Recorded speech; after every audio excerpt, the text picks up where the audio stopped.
আলাইকুম। রুকসানার রান্নার গল্পে সবাইকে স্বাগত। কুরবানির ঈদ আসছে আর হালিম খাবো না তা কি হয়? তাই আজ আপনাদের তৈরি করে দেখাবো একদম পুরান ঢাকার ঐতিহ্যবাহী সেরা স্বাদের হালিম। তো চলুন শুরু করা যাক। দেখুন এখানে আমি রাঁধুনির হালিম মিক্স নিয়েছি। এই প্যাকেট হালিম দিয়ে আমি হালিম তৈরি করব আজকে।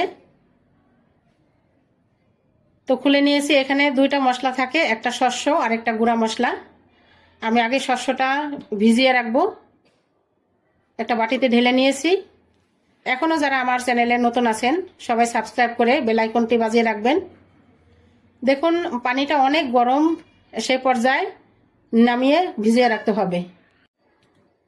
মানে ফুটে উঠা এরকম পানি দিয়ে ভিজিয়ে রাখতে হবে 15 মিনিট। এই যে আমি এখানে পায়া নিয়েছি এবং খুরা আছে।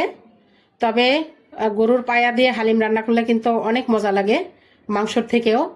আমি রান্না করে খেয়ে দেখেছি, এটার আলাদা একটা জুসি জুসি ভাব, মানে মজাই আলাদা। এখন আমি প্রেসার কুকারে নিচ্ছি হাড়গুলো, আর সাথে কিছু ছোট ছোট মাংসও আছে টুকরা। এখন আমি এই হালিমের মশলা থেকে 2 টেবিল চামচ দিয়ে দিব, বাকিটা রেখে দিব, পরে দিব আমি। এখানে 1 টেবিল চামচ শুকনা মরিচের গুঁড়া, 1 চা চামচ হলুদের গুঁড়া, 1 টেবিল চামচের একটু কম ধনিয়ার গুঁড়া, আর স্বাদ মতো লবণ দিচ্ছি। 1 টেবিল চামচ আদা আর 1 টেবিল চামচ রসুন বাটা দিচ্ছি। এখন একটু সয়াবিন তেল দিব, 2 টেবিল চামচ পরিমাণ। এখন আমি পানি দিয়ে দিচ্ছি এখানে 1 লিটার। এখন মিশিয়ে দিব, মিশিয়ে আমি প্রেসার কুকারে রান্না করে নিব। তবে এই হাড় অনেকক্ষণ রান্না করতে হয়, সেক্ষেত্রে প্রেসার কুকারে রান্না করে নেওয়াই ভালো, যেহেতু এলপি গ্যাস সবারই সাশ্রয় হওয়া ভালো। এখানে আমি একটা কড়াই নিয়েছি, তেল দিয়ে দিলাম, পেঁয়াজ দিয়ে দিচ্ছি। আমি আগে ভেজে নিব এখানে বেরেস্তা।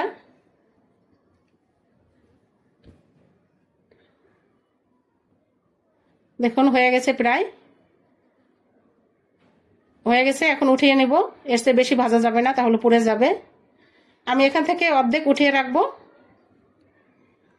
আর অর্ধেকের মধ্যে ঢেলে দিচ্ছি সেই প্রেসার কুকারে রান্না করা হাড় বা পায়া।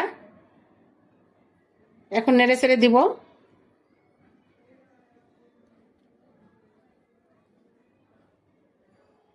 তবে কুরবানির ঈদে তো পায়ার অভাব হবে না। পায়া দিয়ে একবার হলে রান্না করে খেয়ে দেখবেন, অনেক মজা লাগে। এ পর্যায়ে আমি দিয়ে দিচ্ছি সেই শস্য ভিজানো, দিয়ে নেড়ে চেড়ে দিব। এভাবে নেড়ে চেড়ে দিয়ে আমি আরেকটু পানি দিয়ে দিব। ভিজে অনেক ফুলে গেছে, দেখুন অনেকটা ঘন হয়ে গেছে। এখন আমি আরো 3 কাপ পানি দিব এর মধ্যে। আপনারা পরিমাণ মতো দিবেন, যে যেমন ঘনত্ব রাখবেন।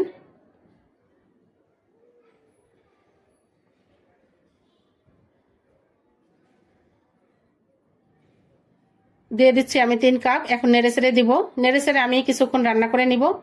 তবে ঘন ঘন নাড়তে হবে, তা না হলে নিচে লেগে যেতে পারে।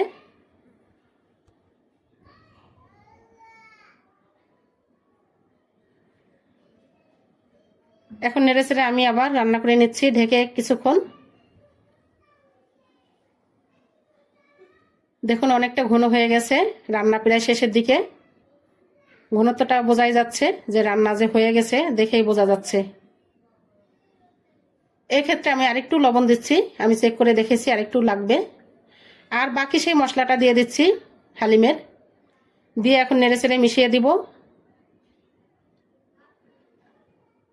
মিশিয়ে দিলেই হয়ে যাবে আমার হালিম রান্না।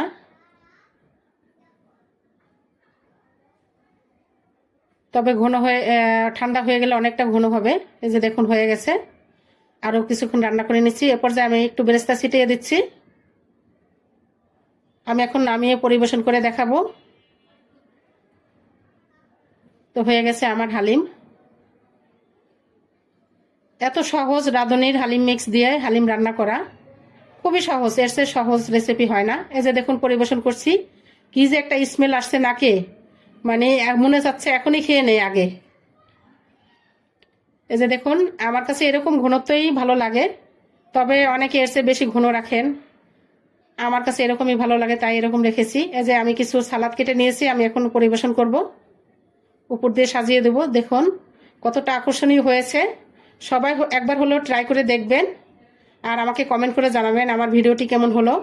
সবাই ভালো থাকবেন, আজ এই পর্যন্তই, আল্লাহ হাফেজ।